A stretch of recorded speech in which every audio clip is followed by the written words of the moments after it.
এত মাল তুলেছি, আর মিংটি পাচা আসতে বেরাচ্ছে, চিপস খেয়ে চলে যাচ্ছে। ওকে আমি দোকান থেকে বের করতেই পারছি না। তো দেখো এখন আমরাও তো খাবো, এতগুলো দিচ্ছিস কেন? পরট তুই একটা চিৎকার দিবি আর সব পেল্টে যাবে। তো চলো, আমাদের ভাত পাতা হয়ে গেছে, জানি না কতটা কি সাকসেসফুল হবো। এগুলো তো ছোট ছোট জায়গা থেকেও এসে ঢুকে যায়। আর আবির মহারাজ এখানে বসে রয়েছে।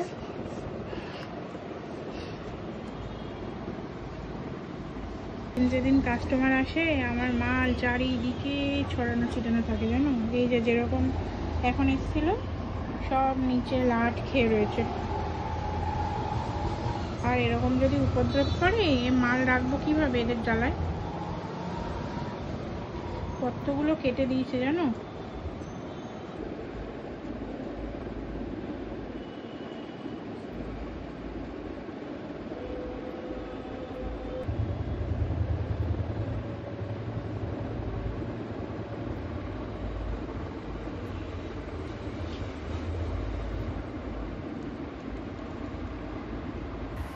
তো ইঁদুর মহারাজ আমাদের ফাঁদ বুঝতে পেরেছে, একটাও মুখে দেয়নি, চলে গেছে। বলেছে তোদের এরকম খাবারে আমি হাগি বলে বেরিয়ে গেছে।